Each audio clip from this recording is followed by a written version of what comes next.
Welcome to the session.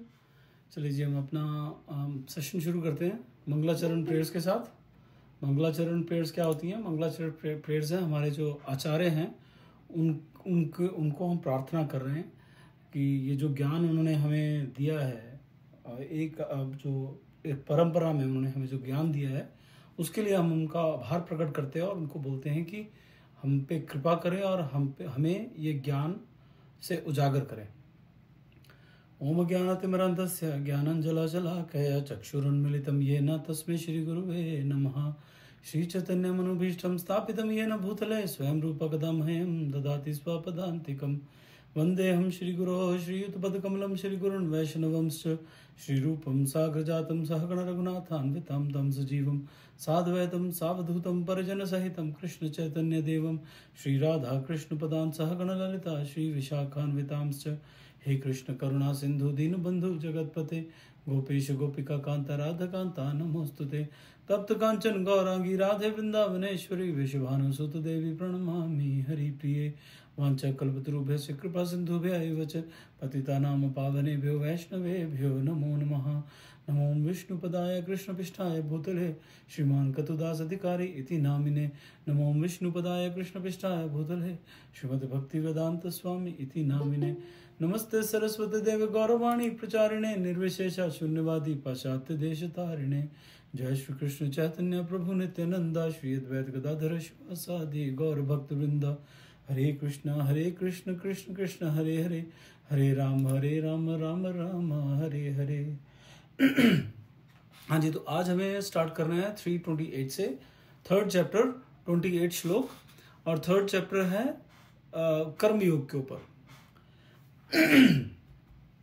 हाँ जी, तो पहले हम देख लेते हैं हमने लास्ट टाइम कहाँ पे स्टॉप किया था। तो 327 में कृष्ण भगवान अर्जुन को बोले कि जीवात्मा अहंकार के प्रभाव से मोहग्रस्त होकर अपने आप को समस्त कर्मों का कर्ता मान बैठता है, जबकि वास्तव में वे प्रकृति के तीनों गुणों द्वारा संपन्न किए जाते हैं।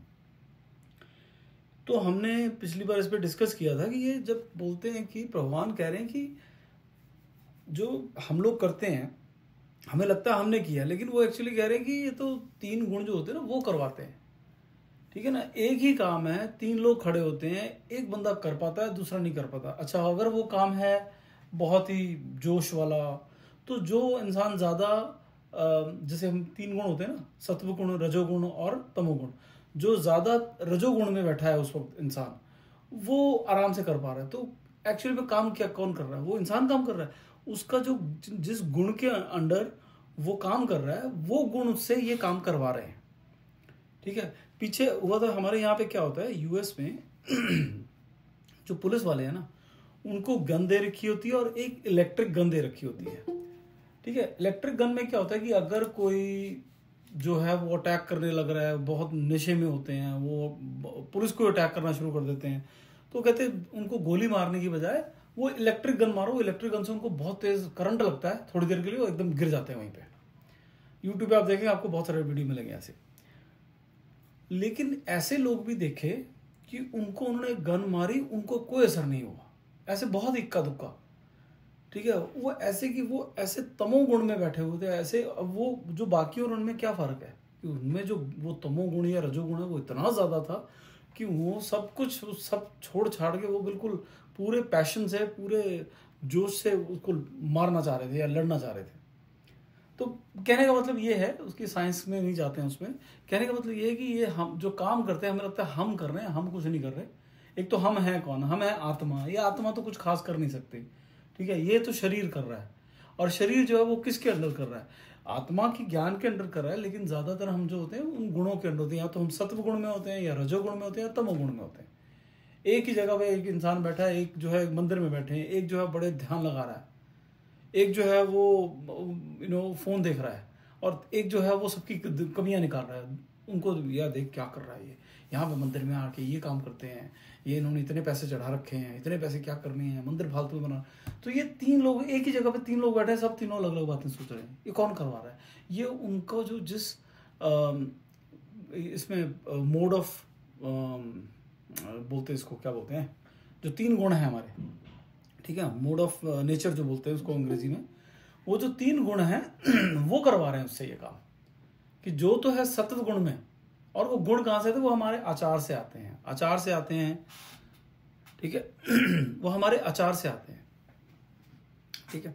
अच्छा जी, तो अब आगे हम बढ़ते हैं इससे 3:27 से आगे बढ़ते हैं 3:28 पे।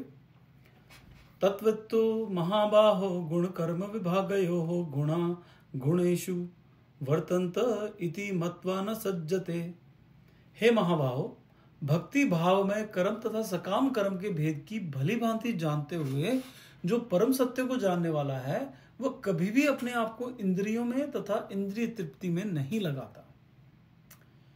ये हम सब जानते हैं, लेकिन समझते हम बहुत कम लोग हैं। सब जानते हैं, बहुत लोग जानते हैं।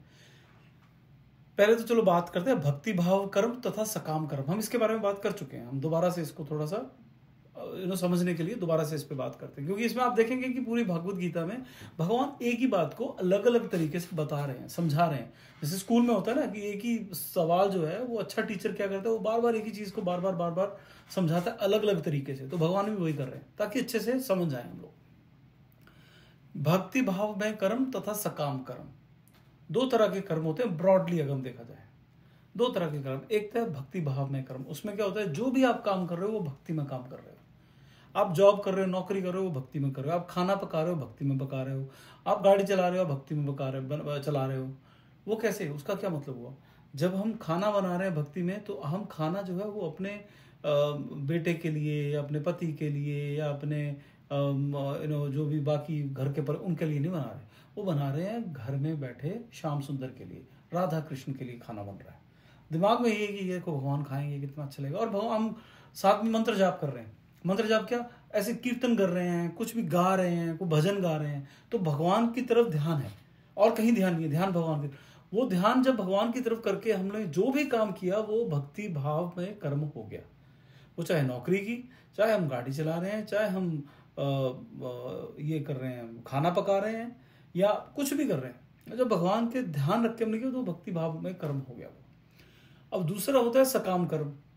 सकाम कर्म होता है कि मैं ये करूंगा तो मुझे ये मिलेगा। भक्ति भाव में कर्म एक बहुत इंपॉर्टेंट चीज होती है, सब कुछ भगवान के भरोसे छोड़ दिया जाता है। ये देखिए जी, मेरी ये ड्यूटी है, मुझे ये करना है। और ये जितने भी हम लोग 40, 50 साल, 60 साल के हो चुके हैं, जो हम सब ने कई बार ऐसा देखा है। कई बार ऐसा तो कि हमें लगता है कि हम सब कंट्रोल कर लेंगे। फिर एक समय आता है, यार हमारे कंट्रोल में कुछ नहीं है। फिर लगता है लेकिन करना तो है। तो हम वो ये सोच के नहीं करते, हाँ कुछ मिलेगा हमें, ठीक है ये कर्म है, हमें करना पड़ेगा। कि बच्चों की पढ़ाई है, बच्चे बहुत बदतमीज है जी, बच्चे बात नहीं सुनते, कुछ नहीं सुनते, हमारी इज्जत नहीं करते, लेकिन हमारे कर्म है, हमारा कर्म है कि हमारी ड्यूटी है, हमारा ये फर्ज बनता है कि हमें उसको पढ़ाना है, उन पे वो खर्चा करना है। हमारे माँ बाप ने हम पे किया था, हम इन पे करेंगे, तो वो हमें करना चाहिए। तो हम ऐसी ड्यूटीज करते हैं, राइट। तो उसमें क्या, हम एक्सपेक्टेशन कोई नहीं होती, हम सोचते कि हाँ हमें मिलेगा, ये मिलेगा, वो मिलेगा। सिर्फ प्यार चाहिए होता है, वो सही बात है हर जगह में, और कुछ चाहिए ना हो या ना चाहिए, हम चाहते हैं कि प्यार और इज्जत मिले हमें, ठीक है। चलिए उसको हम अभी साइड पे रखते हैं। लेकिन भक्ति भाव में कर्म में क्या होता है, हम भगवान के नाम पे कर्म करते हैं, लेकिन हम कुछ मांगते नहीं है। ये नहीं बोलते कि नहीं ये सफल होगा तभी भगवान ये मैं तेरे को मानूंगा, तो मैं तेरे को नहीं मानता। वो भक्ति नहीं है, वो व्यापार है, वो भक्ति नहीं होती।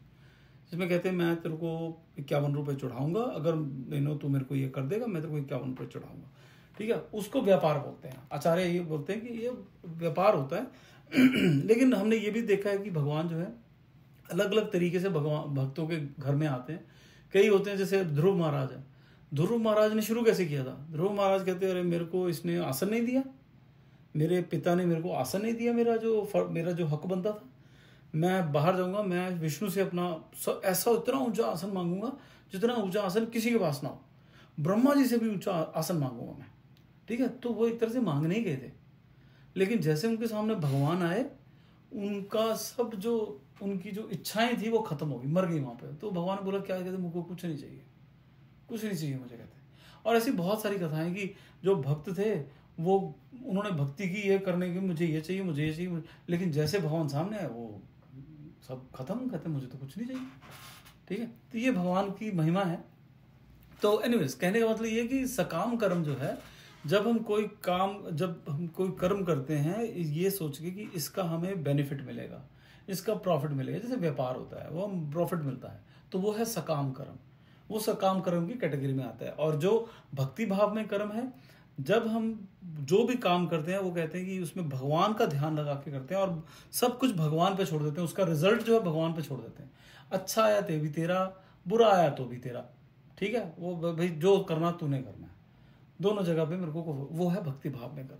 तो यहाँ भगवान कह रहे हैं कि जिसने इसका भेद जान लिया, अच्छे से जान लिया, ठीक है, अच्छे से जान लिया, ये नहीं कि किताब में पढ़ लिया तो जान लिया, वो उस चीज को जी रहा है, उसने जिया उसमें और उसको फर्क समझ में आया, और कहता और उसके बाद उसको जो परम सत्य समझ में आ गया। परम सत्य क्या है कि मैं ये शरीर नहीं हूं, मैं एक आत्मा हूं, भगवान कौन है और मेरा उससे रिलेशन क्या है, ये है परम सत्य। कहते ये समझ में आ गया और तुम्हें भक्ति भाव में कर्म और सकाम कर्म में आ गया, वो कहता कभी अपनी इंद्रियों की तृप्ति के लिए कुछ करता ही नहीं है, कुछ नहीं करता है, ठीक है। अब आप मान के चलिए जैसे ये कि कई ऐसे अघोरी बाबा हैं, वो डॉक्टर्स और प्रोफेसर्स हैं जो अघोरी बने हुए हैं। ऐसे ही बहुत सारे सात्विक ऋषि और आचार्य हैं जो कि बहुत बड़े बड़े लोग थे। वो उन्होंने उन जैसे मैं और क्या बोलूँ कि ये जो पहले भी मैंने बताया था कि वृंदावन जिन आचार्यों की वजह से खड़ा है इस वक्त, तो वृंदावन तो लुप्त हो चुका था। वृंदावन में कहाँ भगवान ने ये लीला की, कहाँ राधा कुंड है, कहाँ किसी को कुछ नहीं पता था। ये तो चैतन्य महाप्रभु आए। चैतन्य महाप्रभु कौन थे? वो कृष्ण, खुद ही कृष्ण थे। आज से 500 साल पहले वो आए जो कि कृष्ण थे। 48 साल की उम्र तक रहे वो यहाँ पे, फिर उसके बाद वो शरीर छोड़ के चले गए। वो जो चैतन्य महाप्रभु आए उनके आगे शिष्य थे षट गोस्वामी। वो षट गोस्वामी जो थे उन्होंने आके, महाप्रभु ने तो बता दिया मैंने यहाँ पे ये किया था, यहाँ पे ये किया था, यहाँ पे राधा कृष्ण ने ये किया था, यहाँ पे कृष्ण ने ये किया था, वो बता दें। उसके बाद सारा जो उसको सेटअप करवाया, उसमें सब कुछ बनाया, वो बनाया षट गोस्वामी ने, ठीक है। और ये पूरे वृंदावन में जाएंगे तो हर जगह पे आपको उनकी चर्चा मिल जाएगी, उनके मंदिर, उनका निशान जो हर जगह मिलेंगे। और ये जो षट गोस्वामी हैं ये क्या करते थे, ये यहाँ तो छोटी छोटी झोपड़ियां बना के रहते थे, यहाँ फिर पेड़ों के नीचे रहते थे। एक तो उसमें से ऐसे थे, मुझे नाम नहीं है, शायद जीव गोस्वामी जी थे, वो एक पेड़ के भी नीचे एक दिन से ज्यादा नहीं रुकते थे, 2-3 दिन से ज्यादा नहीं रुकते थे, ऐसा कुछ था। मतलब ज्यादा दिन ऐसा नहीं कि एक ही पेड़ के नीचे ज्यादा नहीं रुकते, कहते उससे भी मुझे उससे स्नेह हो जाएगा, मुझे लगाव हो जाएगा उससे, मुझे लगाव नहीं करना किसी से। भगवान ने कहा कि लगाव नहीं करना किसी चीज से। तो वो पेड़ भी बदल देते थे, हर 3-4 दिन में पेड़ बदल देते थे कि मुझे कहीं लगाव ना हो जाए इससे। और ये सारे जो जीव गोस्वामी, रूप गोस्वामी, गोपाल भट्ट गोस्वामी, ये सारे जो थे, ये कोई ऐसे नहीं थे कि छोटे मोटे कहीं नौकरियां करते थे या छोटा मोटा कारोबार था या खेती बाड़ी करते थे। ये लखपति करोड़पति लोग थे। ये उस टाइम पे था, मुगलों का शासन था, ज्यादातर जगह पे उनका शासन था। मुगलों के शासन में बड़े बड़े प्राइम मिनिस्टर थे, बड़े बड़े मिनिस्टर्स थे, ये तो अरबोंपति थे ये लोग। ये बोला जाता है कि रूप गोस्वामी जब छोड़ के आए हैं सब कुछ, तो एक पूरी कश्ती भरी हुई सोना चांदी हीरे जवाहरात की दान करके आए थे कुछ तो। और ये तब जब उससे पहले अपने जो रिश्तेदार उनको बांट दिया था। उसके बाद भी एक पूरी किश्ती बची हुई थी, वो किश्ती भर के इन्होंने कहते किसी को बांट के आए थे। ये हमारी हिस्ट्री की बुक्स में लिखा हुआ है। तो ये बड़े अमीर लोग थे, बहुत ही रिच लोग थे। तो उन्होंने ये सब छोड़ के अपनी इंद्रियों को कंट्रोल करके, अपनी इंद्रियों को कंट्रोल कर लिया और आगे बढ़े इस भावनामृत में, भगवान के रास्ते पर। क्यों? क्योंकि उनको भक्ति भाव में कर्म तथा सकाम कर्म में अंतर समझ में आ गया था। दूसरा, उनको परम सत्य भी समझ में आ गया था। जब ये दोनों चीजें हो गई तो कह रहे यार मेरा दिमाग खराब है, मैं इंद्रियों के पीछे भागूंगा, इन इंद्रियों में कुछ रखा ही नहीं है। छोटी सी मैं कथा सुनाता हूँ कि अच्छा इंद्रियों में हम बोलेंगे ना कि यार इंद्रियों में कैसे कुछ नहीं रखा यार, इतना मजा आता है। उनको क्या मजा आता है वहां पे ऐसे एक जगह बैठे रहो, ना कंफर्टेबल सीट है, ना ऊपर से धूप पड़ रही है, क्या मजा आता होगा उनको। ऐसे ही जो अकबर है, वो किसी बात पे, बहुत लंबी कहानी में छोटी सी बताता हूँ, अकबर किसी बात पे उनसे बहुत खुश था जीव गोस्वामी से, कि कुछ उन्होंने सुलह करवा दी थी किसी चीज में, उन्होंने सोल्यूशन दे दिया था। तो वो बहुत प्रसन्न हो गई, यार ये बहुत बड़ा आपने प्रॉब्लम जो है बड़े आराम से सॉल्व कर दी, तो आप मुझे बताएं मैं आपके लिए क्या कर सकता हूँ। पहले तो उसने बुलाया कि आप आओ, वो बोले नहीं मैं वृंदावन छोड़ के तो मैं नहीं जा सकता, अगर आपको मिलना है तो आप आ जाओ। तो वो आ गया कहता, और वही राजा वाला जो अहंकार ना, जैसे हमारे यही अहंकार में यहाँ पे भी सुनने को मिलता है कांगड़ा माता में कि छत्तर चढ़ा के गया, अरे देख कितना बड़ा चांदी का राजा हूँ मैं ये। तो वो हमें भी ऐसे राजे वाला अहंकार लेके गया और बोला आप बताइए मैं क्या करूँ आपके लिए, मैं बहुत धन दौलत है, मैं राजा हूँ यहाँ का, तो आपको जो करवाना है, कुछ ठीक करवाना है, कुछ बनवाना है, कोई आपको लिए महल बनवा दूँ, आपको बहुत सारे महल बना दूँ, आप बताइए मैं क्या करूँ आपके लिए। तो बोले आप मुझे कुछ नहीं चाहिए। वो बार बार जिद करने लगा, नहीं मुझे बताओ, नहीं मुझे कुछ नहीं चाहिए भाई, मैं हम लोग तो पेड़ के नीचे रहने वाले, हमें क्या चाहिए, हमें नहीं चाहिए, नहीं कुछ तो होगा कुछ तो। अच्छा उसको बोला कि यार इसको समझ में नहीं आ रहा है कि हम जिस आनंद में रह रहे हैं, गोस्वामी जी जो हैं उनको लगा यार इसको समझ में नहीं आ रहा कि जिस आनंद में हम रहते हैं तुम उसके बारे में कल्पना भी नहीं कर सकते हो, तो तुम हमें ज्ञान मतलब हमें तुम ये सहूलियत है वो हमारी दे ही नहीं सकते जहाँ पे हम रहते हैं। तो बोले चलो इसको थोड़ा सा दिखाते हैं। तो उसको बोला कि अच्छा ऐसा करो कि ये एक ना तालाब है, उसका किनारा जो है ना, वो सीढ़ियाँ बनी होती ना, उसका भूल गया नाम, वो क्या बोलते हैं उसको, सीढ़ियाँ बनी, कहते वो थोड़ा सा टूट गया, उसको फिक्स करा दो। कहते ठीक है मैं खुद जाऊँगा। कहते हाँ एक बार खुद जाके देख लेना क्या क्या है, वो आप फिक्स करा देना। कहता ठीक है। अच्छा उसको गोस्वामी जी ने थोड़ी देर के लिए दिव्य दृष्टि दे दी। वो वहाँ पे गए, अकबर जी ने जब देखा वो ना टूटी पड़ी थी, उन्होंने देखा उसके नीचे से बहुत तेज प्रकाश आ रहा है। तो उन्होंने देखा यार ये क्या, उन्होंने जैसे उठाया वो नीचे जो था वो मणियों से, हीरे जवाहरात से सारी जो वो थी ना जो टूटी थी वो बनी हुई थी पूरी हीरे जवाहरात से। वो पौड़ियाँ जो सीढ़ियाँ बनी हुई थी वो सारी की सारी हीरे जवाहरात से अमूल्य, ऐसे कि उसके अपने भंडार में, अपने खजाने में ऐसे हीरे जवाहरात नहीं थे। उसने जब देखा कि जो वो फिक्स करने की बात कर रहे, कहता महाराज, वो वापस आया गोस्वामी जी, महाराज कहता मेरी सारा खजाना लुट जाएगा, मैं तब भी ये फिक्स नहीं करा सकता, मुझे क्षमा कीजिए कि मेरे में अहंकार आया, उसका अहंकार ऐसे दूर किया। ठीक है। तो कहने का मतलब है कि देखिए ये जो गोस्वामी हैं ये वो हैं जिनको भक्ति भाव में कर्म और सकाम कर्म में अंतर समझ में आ गया, परम सत्य उनको समझ में आ गया। उसके बोले यार यार इंद्रियों में आप, तुम लोग जो इंद्रियों में मजा ढूंढते हो ये तो कुछ भी नहीं है, ये मज़ा कुछ भी नहीं है। जो मज़ा हम झेल लेते हैं भगवान के दर्शन में, भगवान के जब ध्यान करते हैं, और भगवान का ध्यान करते हुए हम लोग सब जो काम करते हैं वो आपको तो पता ही नहीं है वो क्या कर सकते हैं। मतलब हम लोग कहाँ पे क्या क्या देखते हैं, क्या क्या भगवान की लीलों में हम लोग दर्शन करते हैं और कितना मज़ा आता है हमें। तो ये है, ये यहाँ पे भगवान ये कहना चाह रहे हैं। ठीक है जी। अच्छा नेक्स्ट 329, प्रकृतेर गुण सम्मूढ़ाः सजन्ते गुण कर्मसु तान कृत्सन विदो मंदान कृत्सन विन्नन विचालयेत। माया के गुणों से मोहग्रस्त होने पर अज्ञानी पुरुष पूर्णतया भौतिक कार्यों में संलग्न रहकर उनमें आसक्त हो जाता है। यद्यपि उनके ये कार्य उनमें ज्ञान भाव के कारण अधम होते हैं, किंतु ज्ञानी को चाहिए कि उन्हें विचलित ना करें। ठीक है। अब यहां पे भगवान कह रहे हैं कि यार जो माया के जो गुण होते हैं ना, ये तीन गुण जो हैं, इनकी वजह से जो अज्ञानी पुरुष है ना वो एकदम से विचलित हो जाता है, वो इतना उसमें रुझा होता है कि उसमें से बाहर निकलना उसके लिए बहुत मुश्किल काम है।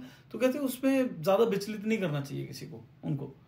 ठीक है। अगर एक इंसान, एक तरह से आप इस तरह से भी लीजिए कि एक थर्ड क्लास का बच्चा है, थर्ड क्लास का बच्चा, मुझे आज भी याद है कि हम लोग जब मेरे फादर जो हैं वो शिमला साइड में, हम लोग कहीं पे वहाँ पे उनकी ट्रांसफ़र हो गई थी, पोस्टिंग हो गई थी, तो 6-7 साल वहाँ पे रहे, 5-6 साल वहाँ पे रहे। तो हम लोग गर्मी में जाते थे, तो मैं होता था 7th या 8th में। तो वहाँ का जो लोकल गवर्नमेंट स्कूल था, वहाँ के जो 7th 8th के बच्चे जब मैं जाता था मिलने, तो वो थे जो हम लोग कॉलेज के बच्चे देखते, मतलब बड़े बड़े लड़के, वो पता नहीं कितने साल से फेल हो रहे हैं, उसी क्लास में बैठे हुए हैं। अब उनको जो 7th 8th के हैं, उनको कोई बोले कि अगले दिन कोई प्रोफेसर आए कि नहीं भी मैं इनको MA की जो MSc करवाऊंगा, MSc की मैथमेटिक्स जो है वो पढ़ाऊंगा, वो क्या समझ में आएगा? वो कुछ नहीं समझ में आएगा, राइट? वो कुछ पल्ले नहीं पड़ेगा। उनको आप 7वीं का ही मैथ पढ़ाओगे, 7th क्लास का ही मैथ पढ़ाओगे तो उनको समझ में आएगा। MSc का, BSc का उनको मैथ पढ़ाओगे उनको समझ में नहीं आएगा। तो वही यहाँ पे कह रहे हैं भगवान की, देखिए जो तो मोह में फंसे हुए हैं उनको आप ये बड़ा बड़ा ज्ञान पकड़ाओगे ना तो उनको समझ में नहीं आएगा, उनको ये सब बातें समझ में नहीं आएगी। उनको वहीं पे रहना, उनको विचलित मत करोगे, वो बल्कि परेशान हो जाएंगे, यार ये क्या बोल रहा है, क्या वो या तो आपको बेवकूफ़ बोलेंगे या खुद वो डिप्रेशन में चलेंगे, यार ये क्या बोल रहे हैं, मुझे समझ में नहीं है, ऐसा कुछ होता है, हमें तो पता नहीं है, ये ऐसा ऐसा थोड़ी होता है। जिसको बोल दिया जाए कि यार ये जो तुम्हारे जितने भी रिश्ते हैं, ये जितने भी रिश्ते वो सब झूठे हैं, वो किसी काम के नहीं है, वो कुछ नहीं होने वाला उनसे, वो तो अंदर से हिल जाता है। मैंने तो यहाँ पे बहुत देखा कि हमारे बहुत जब हम प्रचार करने जाते हैं तो कई जो वो बौखला जाते हैं कि यार ऐसा कैसे बोल दिया, मेरे बच्चे मेरे लिए सब कुछ है, मेरी माँ बाप मेरे लिए सब कुछ है। कहे भाई बिल्कुल है आपके लिए और सबके लिए होने चाहिए, बिल्कुल सही है, लेकिन आज से 80 साल बाद आप अपने आप को कहाँ देखते हो, आपके माँ बाप कहाँ होंगे और आप कहाँ होंगे, ये बताइए। ये तो मर जाएंगे उसके बाद तो किसने देखा है, बस वही प्रॉब्लम है, किसने देखा है। अगली बार फिर जन्म लेंगे, फिर कोई और माँ बाप होंगे, फिर कोई और बच्चे होंगे। तो अभी इनमें अटैचमेंट तो रखनी चाहिए, वो हमारा फर्ज है, हमारी ड्यूटी है वो। अगर प्यार नहीं रहेगा, बच्चों को प्यार नहीं देंगे, माँ बाप को प्यार नहीं देंगे, माँ बाप को नहीं देंगे तो आगे हमारे बच्चे हमसे प्यार नहीं करेंगे, और बच्चों को प्यार नहीं देंगे तो बच्चे जो बड़े होंगे तो एक अच्छे नागरिक नहीं बन पाएंगे। तो वो बहुत ज़रूरी है। लेकिन हमें ये समझ के रखना है कि ये अटैचमेंट कितना रखना है और किस लेवल का, कि ये जो अटैचमेंट है इसमें कितना फ़ायदा है कितना नहीं है। फ़ायदा मतलब इस तरह से कि जैसे हम नौकरी करते हैं, ठीक है, मैं एक जगह पे 8 साल से नौकरी कर रहा था, 8 साल तक नौकरी किया भाई। सब बोलते ना, अरे ये परिवार है, हम लोग सारी कंपनियां बोलते हैं हम परिवार है, और 2 मिनट लगते हैं बंदे को बाहर निकालने में। अभी पीछे हुआ अमेजोन, इतनी बड़ी कंपनी, 10,000 बंदे निकाल दिए उसने, ठीक है, तो क्या कौन सा परिवार हुआ ये। तो वैसा ही हमारा रिश्ता है, एक दिन आएगा एकदम से खटाक बाहर, फिर कोई लेना देना नहीं, फिर सिर्फ फोटो से लेना देना होता है, तो यादें रह जाएंगी, और उसकी किसी की होती है किसी की नहीं होती है, तो वो बस उसी में हम लड़ते कुड़ते रह जाएंगे। तो ये यहाँ पे बताने की कोशिश कर रहे हैं कि माया के गुणों से जो मोहग्रस्त होता है वो अज्ञानी पुरुष पूर्णतया भौतिक कार्य में संलग्न रहकर उनमें आसक्त हो जाता है, वो पूरी तरह से हम लोग उसमें घुस जाते हैं, धस जाते हैं, और बाहर का हमें लगता है बस वही दुनिया, उसके बाहर कुछ नहीं है। हमें लगता है हमारे बगैर तो दुनिया चलेगी। कितने लोग ऐसे हैं जो कंपनियों में काम करते हैं, उनको लगता है हमारे बगैर तो कंपनी चलेगी नहीं, हम किसी चले गए ना तो कंपनी गिर जाएगी। कुछ नहीं गिरता, सब वैसे का वैसा चलता है, कुछ नहीं होता, ठीक है। अच्छा, इसमें प्रभुपाद जी क्या बोलते हैं कि अज्ञानी पुरुष शरीर को ही आत्मा मानते हैं, वे दूसरों के साथ शारीरिक संबंध को ही अपना संबंध मानते हैं। जिस देश में शरीर प्राप्त होता है उसे ही पूजा का विषय मानते हैं, तथा धार्मिक अनुष्ठानों को की औपचारिकताओं को ही अपना लक्ष्य मानते हैं। होता है ना ऐसा, हम लोग को जी जहाँ पे पैदा हुए हैं बस वही हमारा धर्म है, उसके अलावा कुछ नहीं है, वो होना चाहिए, बहुत ज़रूरी है। ये हमारी जो सोशल लाइफ है, हमारी जो सोसाइटी जिस तरह से बनी है उसमें ये बहुत ज़रूरी है। या तो हो सारे का सारी दुनिया जो है एक ही चीज़ फॉलो करे, सब लोग जो है एक ही लेवल पर, ऐसा है नहीं, सब अलग अलग चीज़ें करते हैं। तो इसलिए बेटर है कि वो डिवीज़न जो है देशों में जो बहुत ज़रूरी है। लेकिन हाँ, हम ये मान के चलें कि भाई अब जैसे मैं अगर हिंदुस्तान में पैदा हूँ तो भैया हिंदुस्तान जो है मेरी माता है, और जो अमेरिका में मैं बैठा हूँ और बाकी जितने भी देश हैं वो सब बेकार है, बाकी सब, अरे ये पूरी पृथ्वी जो है वो हमारी माता है। कोई एक देश ही सिर्फ माता नहीं है, पूरी पृथ्वी हमारी माता है, ठीक है। तो यहाँ पे ये है कि उसमें जो हम लोग घुस गए तो हम फंस गए। फिर वो ज़रूरी है, वो यहाँ अपने देश प्रेम बहुत ज़रूरी है, वो ज़रूरी है, लेकिन ये चीज़ का बहुत बोध रहना चाहिए। मोदी जी बार बार एक श्लोक बोलते हैं, मैं भूल गया, लेकिन उसका ये है कि ये पूरा जो है विश्व जो है एक कुटुंब है।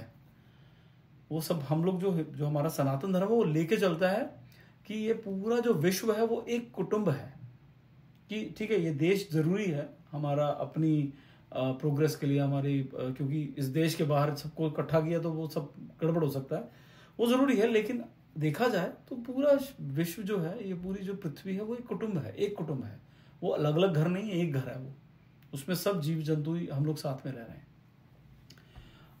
और फिर दूसरा क्या है, हम लोग को लगता है कि यार धार्मिक अनुष्ठान जो यज्ञ कर लिए, सुबह आहुतियाँ दे दी, बस वही काम है और कुछ नहीं है, और कुछ नहीं करने की जरूरत, बस उसी में काम हो गया हमारा, उसके अलावा हमें कुछ करने की जरूरत नहीं, हमें ऐसा लगता है। फिर प्रभुपाद कहते हैं कि ऐसे भौतिक पद वाले व्यक्तियों के लिए सामाजिक कार्य, राष्ट्रवाद तथा परोपकार कुछ क्रियाएं हैं। नहीं, वो लोग ये सब चीज़ें करते हैं कि हम परोपकार कर दिए किसी पे, किसी को पैसे दे दिए, भीख मांग रहा था, कोई भिखारी था, उसको कपड़े दे दिए, पैसे दे दिए, उसको खाना खिला दिया। अच्छी चीज़ है, करना चाहिए, बिल्कुल करना चाहिए, लेकिन इससे हमें भगवान नहीं मिलेंगे, और भगवान जब तक नहीं मिलेंगे, उनका प्यार नहीं जागृत होगा, हम यहाँ से बाहर निकलने वाले नहीं। परोपकार जब करेंगे, हम किसी गरीब को खाना खिलाते हैं, उससे क्या होगा, हमने 10 रुपये दिए हैं, 10 रुपये का खाना खिलाया है, आपको अगले जन्म में, उससे अगले जन्म में या किसी जन्म में उसका 10,000 वापस आएगा। वो आएगा, पक्की बात है, वो तो आएगा ही आएगा, मतलब 100 आएगा या 10,000 आएगा, जितना भी आएगा, लेकिन आएगा जरूर। लेकिन वो इसी दुनिया में आएगा, उससे आपका जो गोलोक नहीं मिलेगा आपको, या वैकुंठ धाम उससे नहीं मिलेगा। उससे ये होगा कि आपकी सुकृति जो इकट्ठी होंगी, सुकृति क्या है कि जो अच्छे अच्छे कर्म हैं, जो अच्छे अच्छे कर्म वो इकट्ठे होंगे, तो आपको ऑप्शंस मिलेंगे, आपको ऐसी ऑप्शंस मिलेंगे कि आपको भगवान के धाम जाने का, भगवान के धाम जाने की, भगवान की तरफ जाने का मौका मिलेगा।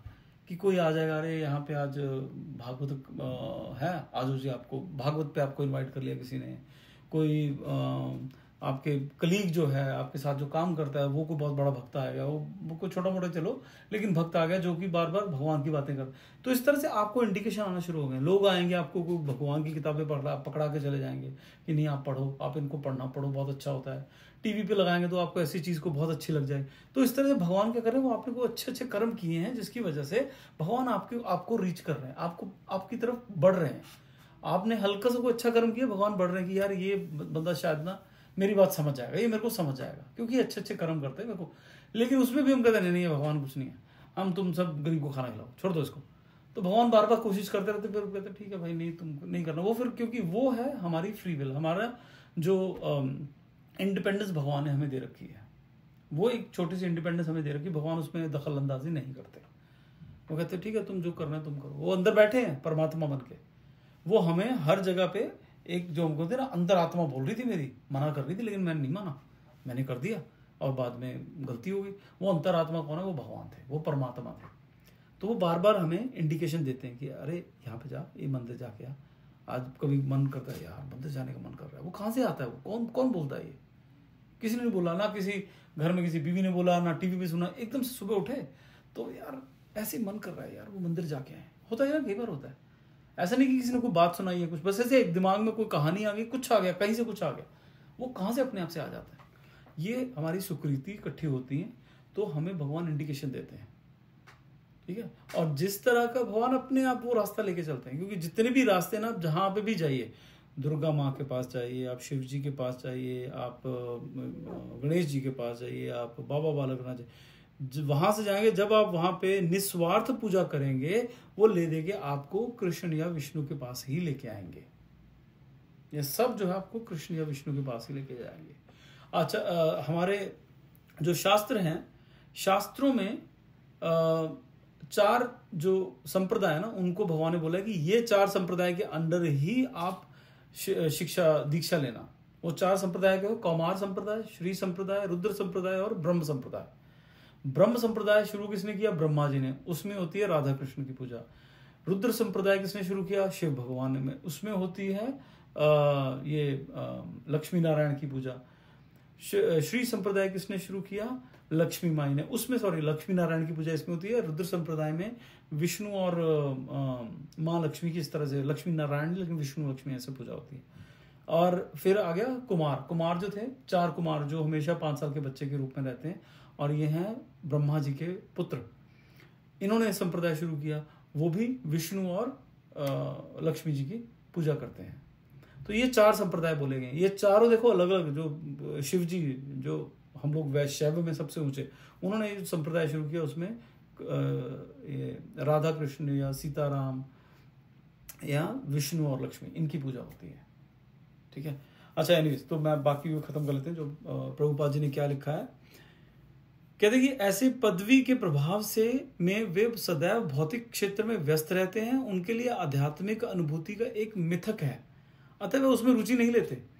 तो जो लोग अज्ञानी हैं वे कृष्ण भावनामृत में क्रियाकलापों की सराहना नहीं कर सकते। अतः भगवान कृष्ण हमें सलाह देते हैं कि उन्हें परेशान ना करें तथा अपना बहुमूल्य समय उन पर बर्बाद ना करें। किंतु भगवान के भक्त भगवान से भी अधिक दयालु हैं, क्योंकि वे भगवान के उद्देश्यों को समझते हैं। वो समझते हैं कि भगवान जो है वो चाहते हैं कि सब मेरे पास आ जाए वापस जल्दी से जल्दी। फलस्वरूप वे सभी प्रकार के जोखिम उठाते हैं, जहां तक कि अज्ञानी लोगों के पास जाकर उन्हें कृष्ण भावनामृत के कार्य में लगाने का प्रयास करते हैं, जो मानव के लिए परम आवश्यक है। अब इसमें छोटा सा एक, अभी 9:30 हो गए, लेकिन मैं एक छोटी सी एग्जांपल दूंगा। 500 साल पहले जब चैतन्य महाप्रभु आए तो उनके साथ आए नित्यानंद प्रभु। नित्यानंद प्रभु कौन थे? बलराम। चैतन्य महाप्रभु थे कृष्ण और नित्यानंद प्रभु थे बलराम। पर इस बार मूड थोड़ा अलग था। जैसे कृष्ण जो कैसे थे, बलराम कैसे आए थे, एकदम उग्र स्वभाव, ऐसा अभी नहीं था। और कृष्ण कैसे थे, एकदम चुस्त चालाक और सब वो माया जाल से हिला के रख देते थे, वैसे नहीं थे। अभी चैतन्य महाप्रभु आए राधा रानी की तरह, जो राधा रानी जैसे हमेशा कृष्ण के वियोग में रहती थी, वो चाहते थे मैं देखूं कि राधा रानी जो है इसको इतना मजा क्या आता है मेरे वियोग में। तो वो राधा रानी के स्वभाव में आए। तो चैतन्य महाप्रभु वो थे, उन्होंने संन्यास लिया था बाद में। एनीवेज, तो वो ये हरे कृष्ण महामंत्र उन्होंने ही दिया और उन्होंने ही आगे सबको ये प्रचलित किया उन्होंने वहां पे। ये बंगाल की बात है, वेस्ट बंगाल। और वहां पे नित्यानंद प्रभु और उनके जितने भी साथी थे चैतन्य महाप्रभु, वो सब सड़कों पे जाते थे, गांव में जाते थे, गलियों गलियों में जाके कीर्तन करते थे, लोगों को समझाते थे कि देखो कृष्ण का नाम जपो, ये आप क्या कर रहे हो, वेल मत बैठो, ये बहुत ये जो जिंदगी है ये बहुत दुर्लभ है, इसको सही उपयोग करो और कृष्ण का नाम जपो। तो उसमें एक बार क्या होगी, नित्यानंद प्रभु जो है ना, जो कि बलराम जी, वो ऐसे ही करते करते एक बहुत बड़े गुंडे वहां के थे, जगाई और मधाई, इन दोनों के पास पहुंच गए और दोनों दारू पी के बैठे, उनको समझा रहे कि देखो भाई, थोड़ी थोड़ी दारू, जैसे ऐसे बिल्कुल लिटरली समझ में आ रहा था उनको, लेकिन गुंडे थे और दारू पी रहे थे साथ में बैठ के। तो उनको बोला कि यार तुम ऐसे ऐसे, थोड़ा सा उसको बताया, वो गुस्सा आ गया। उसने क्या किया, पहले तो गाली गलौज किया, फिर उसने घोड़ा उठा के नित्यानंद प्रभु के सिर पे मार दिया। नित्यानंद प्रभु ने सब भी कुछ नहीं बोला, तब भी नहीं तुम भगवान का नाम लो, ये कोई बात नहीं इसका। और उधर चैतन्य महाप्रभु को पता चल गया। चैतन्य महाप्रभु को बहुत गुस्सा है। वो अपने पे कुछ हो तो उनको फर्क नहीं पड़ता है, जैसे कृष्ण भगवान है, अपने पे कुछ हो तो उनको इतना फर्क नहीं पड़ता। उनको किसी ने गाली दे दी कोई बात नहीं, लेकिन उनके भक्त को किसी ने कुछ बोला फिर नहीं वो छोड़ते। वो आ गए और उन्होंने अपना जो कृष्ण वाला रूप है वो अपना सुदर्शन चक्र निकाल लिया। तो वो उन दोनों को मारने ही वाले थे और जगाई मधाई बिल्कुल डर गए। तो नित्यानंद प्रभु ने एकदम से पैर पकड़ लिए उनके कि नहीं प्रभु, महाप्रभु, इनको छोड़ दीजिए, ये अज्ञानी है। जो जीसस, अगर आपको याद हो, जीसस का भी ऐसे हुआ था, ये अज्ञानी है, इनको पता नहीं है ये क्या कर रहे हैं, तो आप मत कीजिए ऐसा, आप ऐसा मत कीजिए, इनको मत मारिए। और जबकि चैतन्य महाप्रभु ने एक बार एक तरह से बोला हुआ था कि यार ये जो लोग हैं ऐसे हैं, इनके पास मत जाओ आप, जो इस तरह से बिल्कुल ही बुरी हालत है, दारू पी के पड़े हैं और गालियां निकालना शुरू कर देते हैं, थोड़ा सा ऐसा को बताओ, तो इनके पास मत जाओ आप। लेकिन नित्यानंद प्रभु बहुत ही दयालु थे, तो वो चाहते थे कि नहीं सबका कल्याण हो, तो वो गए। तो यहाँ पे यही बता रहे हैं कि भगवान तो बोल रहे हैं कि देखो उनके पास जाने की जरूरत नहीं है, मत अपना टाइम वेस्ट करो। बट भक्त जो है वो, हमें अगर भगवान को हम जानते तो हमें ये समझ में आ जाना चाहिए कि भगवान की सबसे बड़ी इच्छा यही है कि वो सारे के सारे जो लोग यहाँ पे तड़प रहे हैं वो वापस आ जाए, लेकिन वो वापस क्यों नहीं आ सकते? ऐसा नहीं हम सोचेंगे अरे भगवान है वो तो कुछ भी कर सकते हैं।